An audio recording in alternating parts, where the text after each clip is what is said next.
We were here on Wednesday. The court gave us Wednesday as a day to come for our ruling. And then we were given the same information that the court was attending a conference and that the ruling had been adjourned to today. So I take it that at the time they were adjourning to today, they already knew that they would be out of whatever conference they were going to have.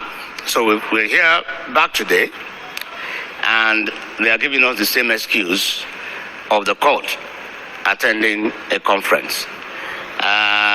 We don't think that that is a fair way to treat us. You see, this thing, everybody has rights. I think the impression that as litigants, as people who approach the court, we have no rights. We are absolutely at the mercy of the system. It's a very wrong one.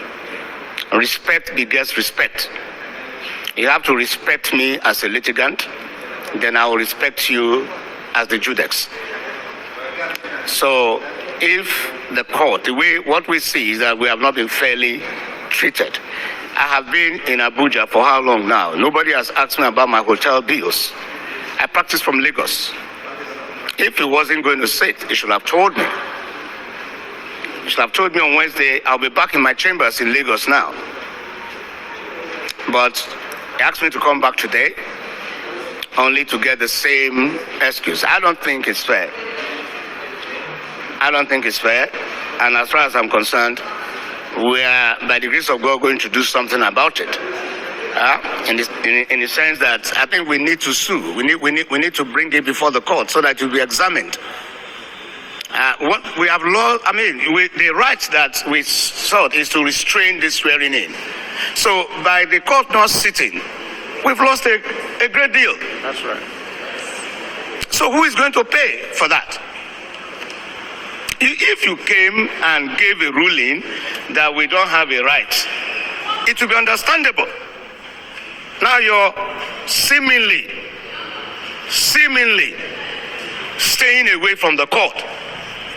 Makes me understand that we have a right, but for one reason or the other, you cannot find the courage to declare that right. So you are now trying to use absence from the court as a means of depriving me of that right. So I'm going to sue, you're going to pay. You will pay for it. You pay for it. You are going to tell me why you left the court. And we will fight it to Supreme Court. And maybe we will establish as a precedent that Nigerians ought not to be treated in this fashion. That's right. That's right. The judge staying away, with all due respect to the learned judex for whom I have the greatest respect. But like I said, this ruling, it will not take 2 minutes. That's right. It will not take 2 minutes to deliver the ruling and then get back to any conference that he's attending. So what I want to say, I have said it, I have written to all the security agencies, I have written to major embassies, I've written to the American embassy, I've written to the British embassy, I've written to the French embassy, German embassy, and I've warned that you cannot make the mistake of installing an unconstitutional president in Nigeria. That's right. It will have been better that you resolve this question that we brought before the court. We are not saying that the question must be resolved in our favor. We brought the question here to be resolved.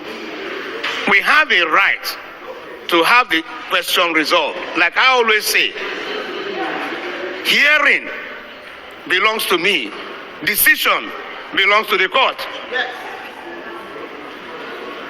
You understand? So you cannot make the mistake of installing somebody unconstitutionally. It's an overthrow of the Constitution.